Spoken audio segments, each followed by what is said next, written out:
Fire sign, Aries, Leo, and Sagittarius. Kumusta po kayo guys? Okay, so fire sign, maraming salamat po sa walang sawang pagsubaybay sa ating mga reading. Ayan, at sa mga nagtatanong kung paano po magpa-private reading, ay iwan ko na lang po yung link sa atin pong description box below. So, tingnan natin. Fire sign, ano ba ang inyong gabay? Kapalaran ngayon? Okay, kukunin lang natin yung card. Fire sign, Aries, Leo, and Sagittarius. Gabay, kapalaran po, spirit guide. Fire sign.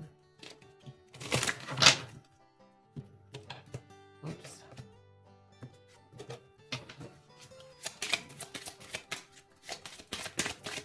So, fire sign, meron tayong detoxify. Yung iba sa inyo, parang nahihilig ka ngayon sa mga social media, no? Sa pinapakita sa akin, fire sign. Or parang masyado ka, guys, may intriga, no? Pwedeng may trending.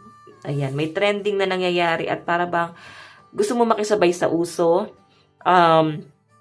Pwedeng, ito yung makakapagpa-release ng mga mga boredom mo, no? Kung ikaw ay naboboard ngayong araw, kung ikaw ay napofrustrate, no? So, I think ang magiging libangan mo ngayon ay yung social media. So, baka maghapon kang nag-scroll down dyan. So, tingnan natin, fire sign.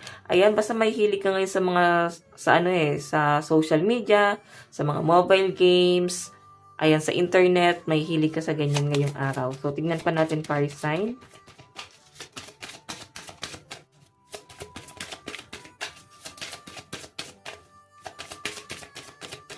So, fire sign, meron po tayong trust, all will be well. So, sa pinapakita sa akin dito, fire sign, ngayon, magtiwala ka sa, plano sa inyo ni universe. Kung may mga worry ka daw, para bang nababalisa ka, parang hindi mo kinakaya yung mga nangyayari, parang feeling mo kasi natalo ka, no? Parang may nagpa-trigger sa'yo.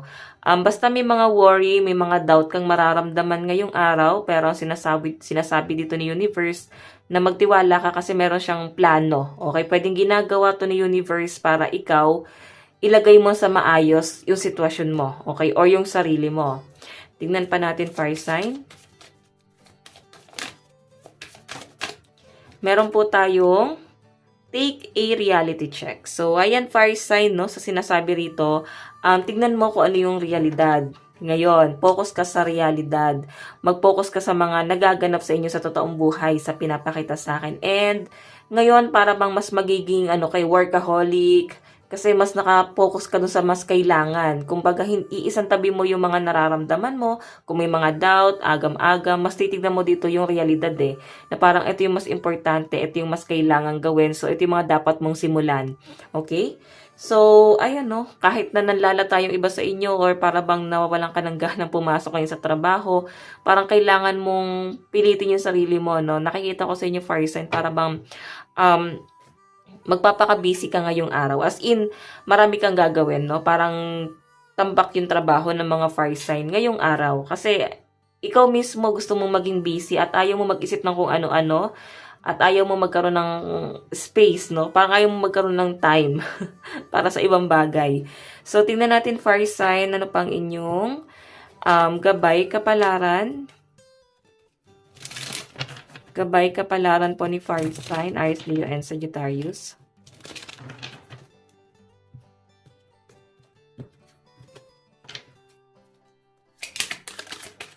So, guys, meron po tayong, ayan, marriage.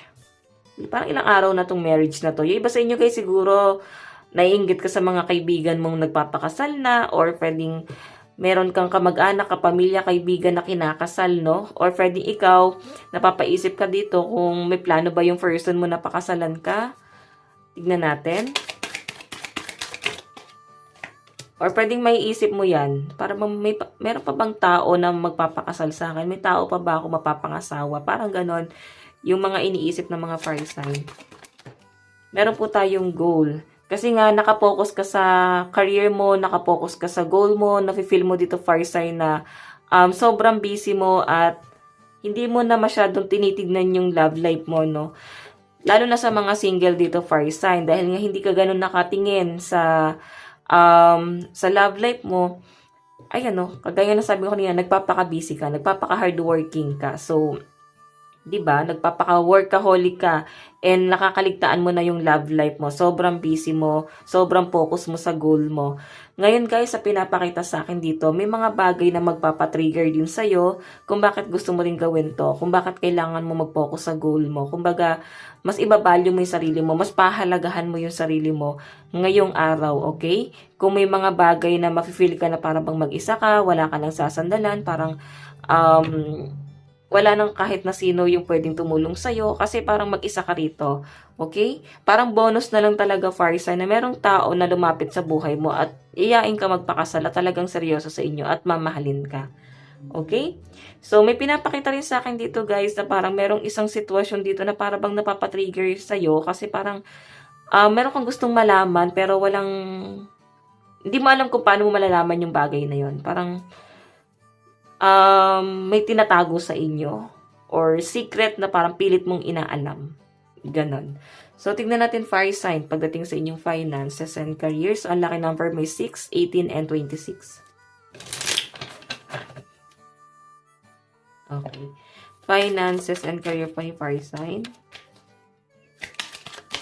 So, guys, meron po tayong 4 of Swords.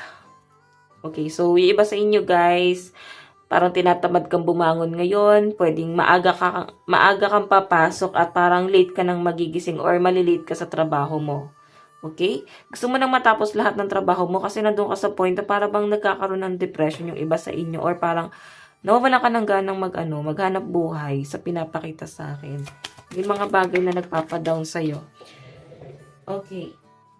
Fire sign, meron tayong death. Ayan, may pinapakita sa akin dito guys na ending and new beginning. So, preparation to fire sign sa'yo. Parang nagsisimula ka ulit sa umpisa eh. Mararamdaman mo na parang yung trabaho mo o kung ano man yung pinagkakitaan mo, nagsisimula siya sa umpisa kung saan ka nagsimula talaga.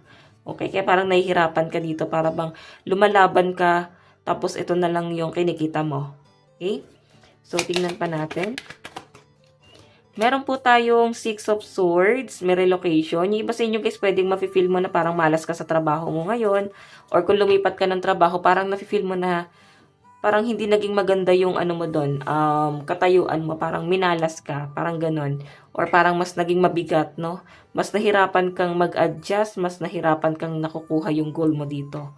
Okay, so tingnan natin pagdating sa yung love life. Ayan, sa mga love life lang to guys, ha? May mabasa na naman akong comment. Wala naman akong jowa. O, yan. Pag walang jowa, hindi sa inyo guys yung reading. Pero tignan natin kanino bang energy. Single ba to? Or sa mga taken? Okay. Love life po ni fire sign. Tignan natin love life po ni fire sign. Okay. So, fire sign, meron tayong 5 of Swords and 4 of Pentacles. Meron po tayong Knight of Cups. Okay. Fire sign, pagdating sa yung relationship, nag-overthink ka. Nahihirapan kang mag-adjust sa person mo kasi meron siyang ibang bagay na pinagtutuunan ng pansin. Hindi ka niya gano'n napapansin, hindi ka talaga niya guys tinitingnan kasi meron siyang ibang inaasikaso. Mas nakapokus yung person mo, ayan, 5 of Swords, sa family. Okay? Sa family lang siya guys nakapokus. Ikaw nakahold ka rito, nag-aantay ka, ano yung mangyayari. Hindi ka niya masyado napagtutuunan ng pansin. Knight of Cups, nag-overthink ka dito. Hindi ka masyado makapag-focus sa trabaho mo, no?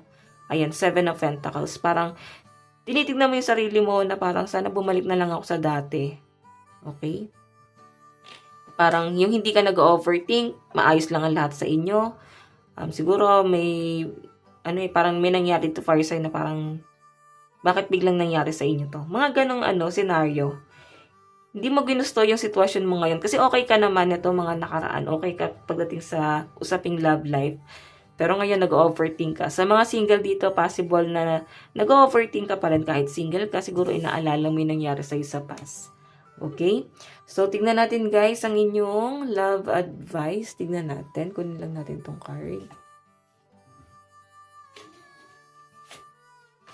Love advice. Meron po tayong soulmate. So, soulmate mo siguro tong taong to, kaya hindi kayo nag-work talaga. reconciliation. So, magre-reach out sa inyo yung person na to, guys, kung kayo ay hindi okay, mangungulit, mag-explain siya kung bakit ganito yung nangyayari. So, parang binabaliw ka ng person mo. Ganun yung pinapakita sa akin, no? So, tingnan natin ang inyong advice. Meron po tayong fall in love with your own story. So, kung ikaw ay hindi na mo motivate dahil sa pinagagawa nitong taong to, guys, or dahil may nagpapadown sa'yo, may alam mo yun, nagpapahina sa kalooban mo, sinasabi, tignan mo kung saan ka nang galing at bakit ka nandyan ngayon. Okay? Itatak mo daw sa isip mo na hindi ka nababalik sa dati mong sitwasyon. And wag mong kalilimutan yan, fire sign. Okay? So, fire sign, na to lang naman po ang inyong reading hanggang sa muli. God bless and love you all. Thank you.